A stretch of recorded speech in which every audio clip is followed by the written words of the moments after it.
Welcome to day 4 of Carl Jung's guided meditation series. Today we encounter what Jung considered the second major stage of individuation, meeting your anima or animus. Jung wrote, "The anima is the female element in the male unconscious, while the animus is the male element in the female unconscious. But this inner figure is far more than a simple counterpart. It is the bridge to the collective unconscious itself." In his autobiography, Jung described his own anima encounter. "I was greatly intrigued by the fact that a woman should interfere with me from within. I asked her who she was. She said, 'I am your soul.' For those who identify as male, you'll meet your anima, the feminine soul image. For those who identify as female, your animus, the masculine soul image. For those beyond binary identification, trust what figure appears as your contrasexual aspect." Jung warned, "The anima and animus are far more powerful than the shadow. They can possess us entirely if we're not conscious, but they are also our guides to the deepest mysteries of the psyche." This practice is drawn from Jung's Red Book Encounters and his clinical work from the 1920s through 1950s. Let us begin this profound meeting. Close your eyes and take 3 centering breaths.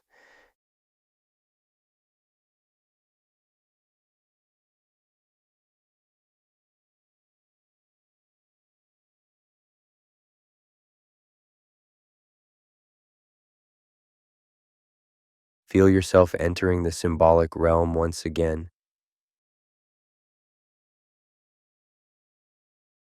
Find yourself at the forest edge and walk the spiral path to your temenos. Notice the quality of light today. Jung observed that approaching the anima, animus often brings a luminous quality to the inner landscape. Enter your sacred structure and sit.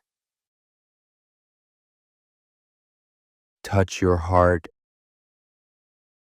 and speak, "I am ready to meet my inner beloved, my soul guide, my bridge to the depths."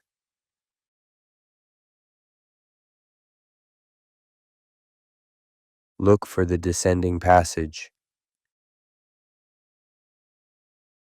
As you approach it today, you might feel a different quality than when meeting the shadow.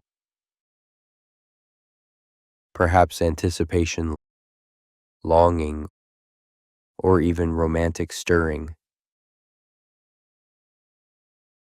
Jung said, "The anima animus constellates all our feelings about the opposite sex, but is far more than that." Begin your descent. As you go deeper, notice the underground realm seems vaster today. You're going deeper than before, to what Jung called the middle realm, between personal and collective unconscious.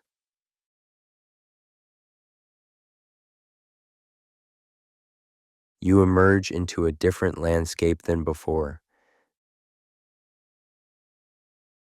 This is what Jung called the soul realm. It often appears more beautiful, more mythical than the shadow realm.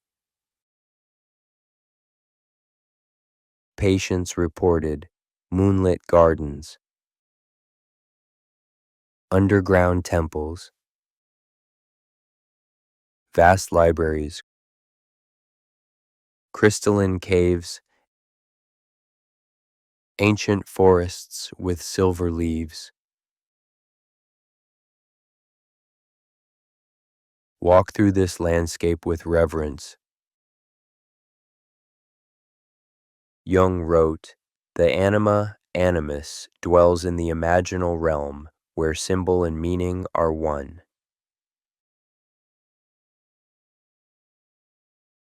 As you explore, you become aware of a presence,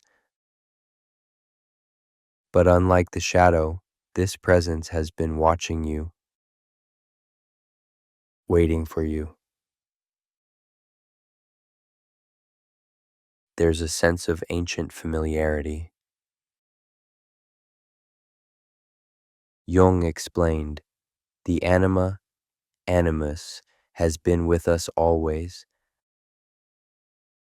appearing in our dreams, our projections onto lovers, our creative inspirations."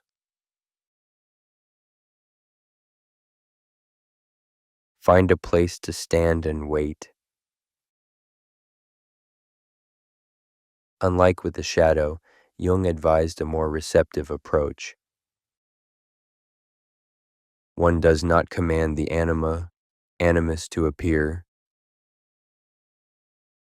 One creates space for the beloved to approach.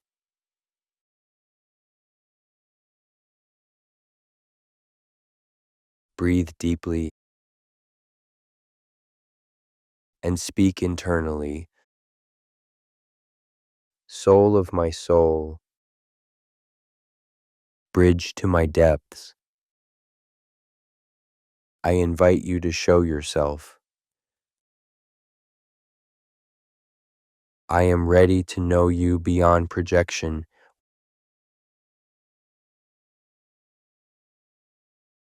Wait in openness.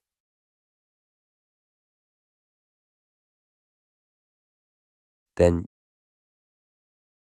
you sense them. The anima, animus rarely appears suddenly. There's often a fragrance, a change in air, a quality of presence that announces them. When they appear, really look. Jung's patients describe vast variations. A wise woman or man, a figure of incredible beauty, sometimes shape-shifting between ages, occasionally appearing as light or pure presence, often carrying something symbolic.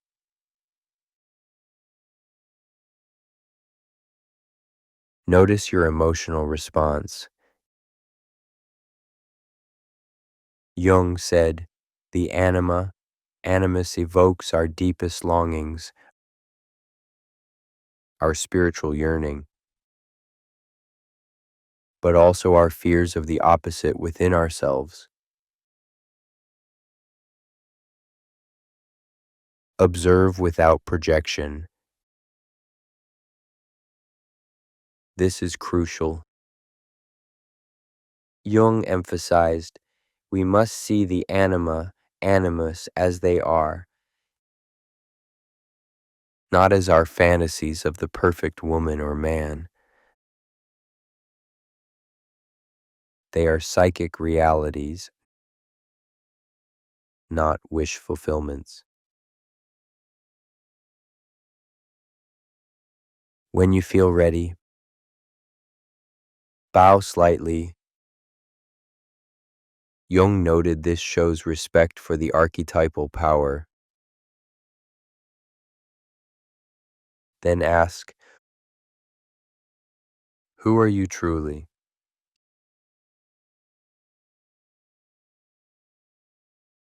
Listen to their response. The anima animus often speaks more clearly than the shadow, but in symbolic or poetic language. Common responses Jung recorded. I am your forgotten feeling, thinking. I am the bridge you seek. I carry what you cannot hold alone. I am your relationship to the infinite. Let them speak fully.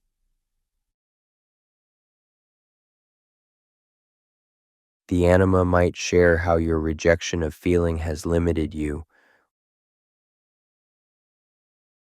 or the animus might show how your disconnection from spiritual authority has weakened you.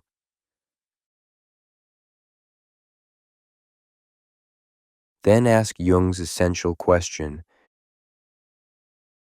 what is your gift for me?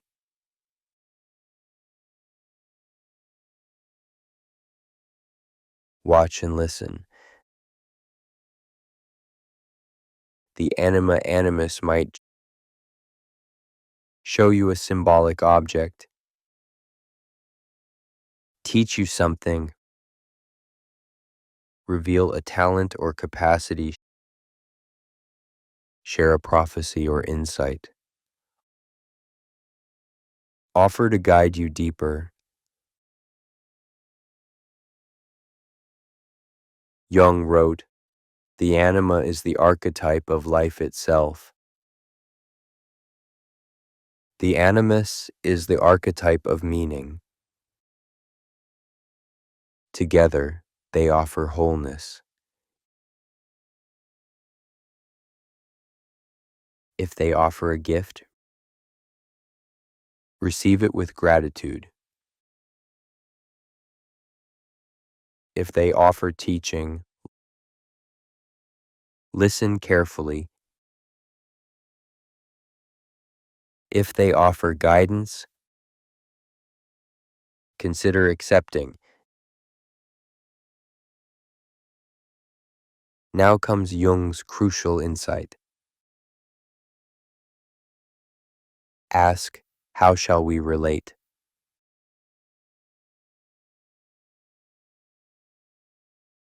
This is vital because Jung discovered the anima animus can possess us or guide us, depending on our conscious relationship with them.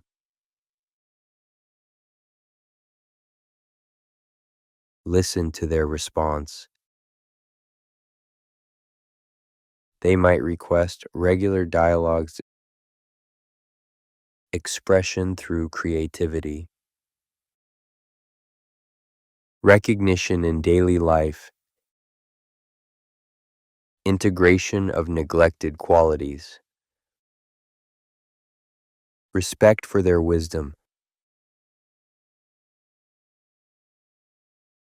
Make your own proposal for relationship. Perhaps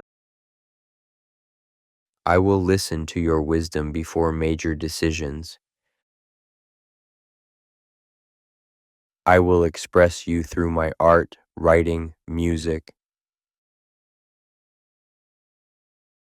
I will stop projecting you onto others. I will honor the qualities you carry. Jung found that the anima animus responds well to conscious relationship. They transform from possessive forces to guides when properly related to.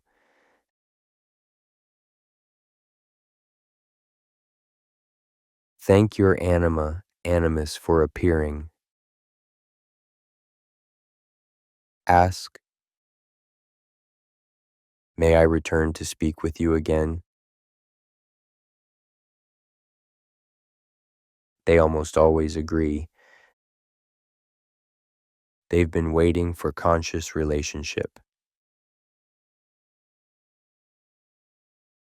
As you prepare to leave, they might offer a parting gift, a word, an image, a feeling. Receive it gratefully. Turn in and begin your journey back. Notice how the soul landscape might shimmer or shift as you leave. It responds to your consciousness. Climb back to your temenos. As you emerge, you might feel different, more complete, as if a missing piece has returned. Sit in your sacred space. Place your hands on your heart and speak. I have met my inner beloved. I am neither masculine nor feminine alone, but whole. The bridge to the depths is open.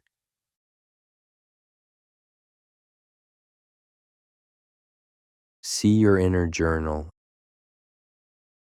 and watch as today's encounter records itself. Pay special attention to any gifts or symbols received.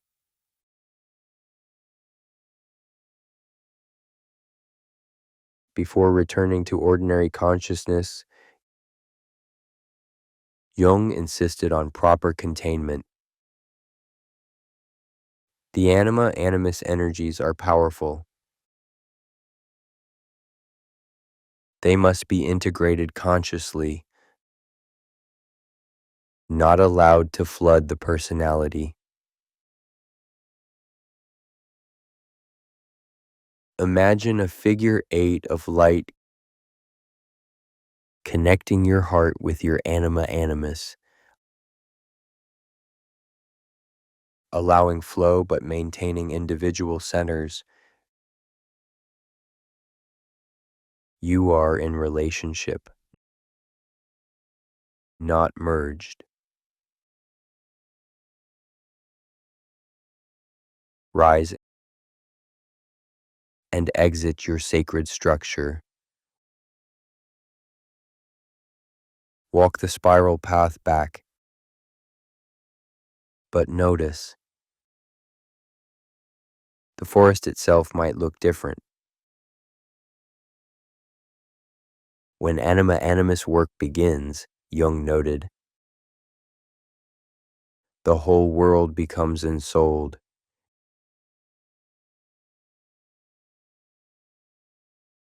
Emerge from the forest. Ground yourself with 3 deep breaths.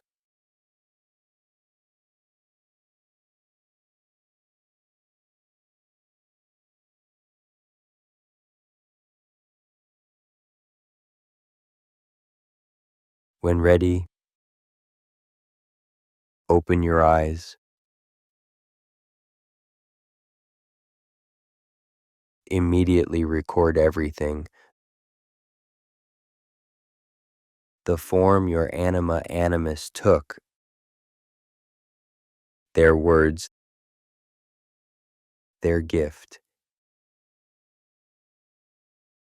Jung said, the Anima Animus speaks through synchronicities, dreams, and creative inspiration. Watch for their continued communication.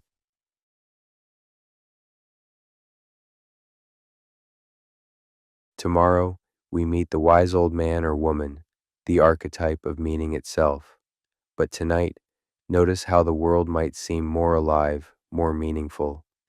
As Jung wrote, when we integrate the Anima Animus, life becomes a dialogue with soul. You've crossed a threshold today. Honor it.